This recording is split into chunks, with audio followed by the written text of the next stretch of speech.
This is the braking drift. This is an elusive technique that we can use to get around certain corners as fast as possible. In this video, I'm going to tell you all you need to know about the braking drift, and at the end I'll be showing you exactly how to do it. So make sure you stay tuned because you won't want to miss out on this one. So, what exactly is the braking drift? To do a braking drift, we need to press both the throttle and accelerator at the same time, or in extremely close proximity. To do this, we utilise something called left foot braking. Left foot braking is a hot topic in and amongst drivers. Many state that you must learn left foot braking to get the full potential out of your car. Not only does left foot braking allow us to use throttle and brake at the same time, but it also makes the transition between the two faster and smoother. And as we all know, smooth is fast, fast is smooth. As we've discovered in some of my previous entries into my How to Touge series, Touge is much more akin to rally than circuit racing, and this is exactly where the left foot braking technique originated. In rally, this technique is one of the basics you must learn. Left foot braking allows rally drivers to pitch the car into the corner by compressing the front suspension. Once the weight of the car is on the front axle, the nose of the car becomes much more agile, which makes the turn into the corner easier. Not only this, but the reduced weight on the rear also makes it slide slightly, meaning the entire car rotates towards the apex of the corner before you're even near the apex.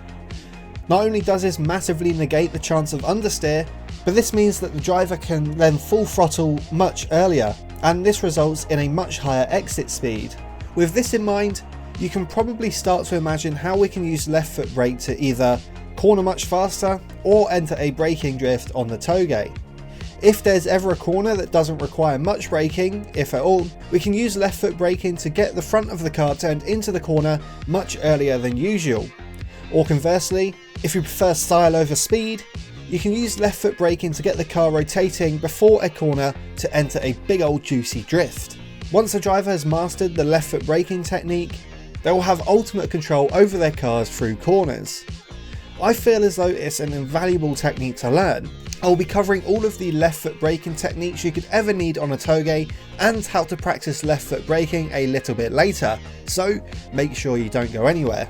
But before I show you how to do it, let me take up to 10 seconds of this video to remind you to subscribe if you're enjoying the video so far. Only a tiny percentage of my viewers are actually subscribed, and it would mean a lot if you did. Thank you. So anyway, on to the methods.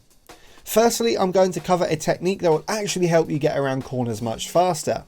Then I'm going to move on to some more stylish techniques that will help you drift corners. However, even if you don't enjoy driving for style, I still think you'll want to hear these techniques, as in reality, they will always help you have more control over your car. Then after that, I'm going to tell you how I practiced actually doing the left foot braking technique.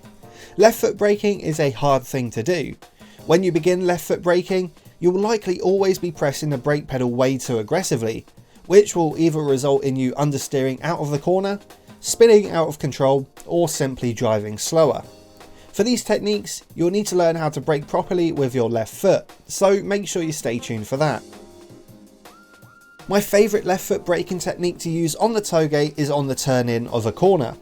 Typically, this technique is useful on high speed corners in which we wouldn't usually need to brake for. As we approach the corner, first we turn in.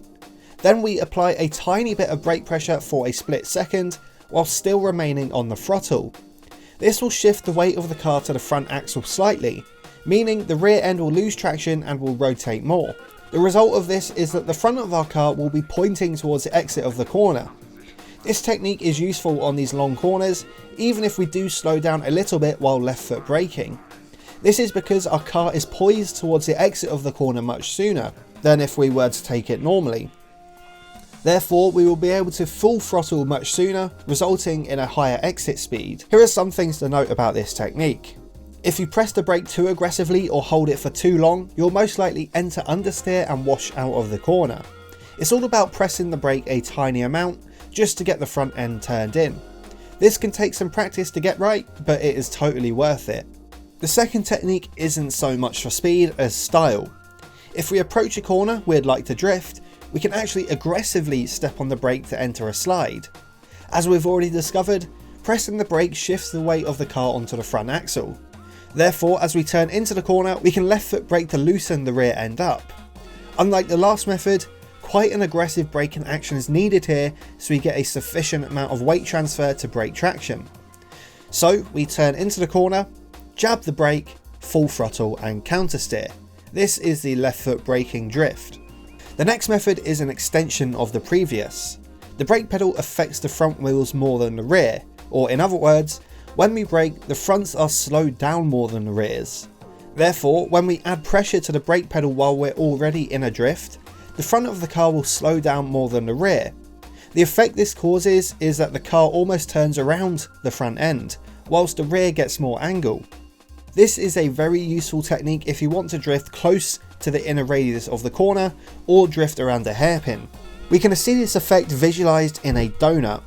You can see when we donut before pressing the brake, the circle is quite large. However, when we press the brake, the radius of the donut decreases, and the car almost turns around the front end.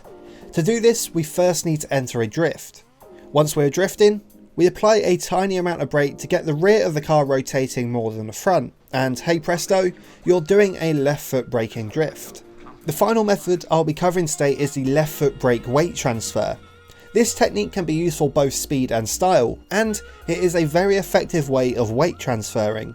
So, for instance, if we are approaching a corner and the weight of the car is on the opposite side to the corner, we can give a light dab of the brake whilst turning into the corner. This will result in the weight of the car pulling us into the corner. Now, using left foot braking to weight transfer as opposed to regular weight transfer will result in a much more aggressive shift.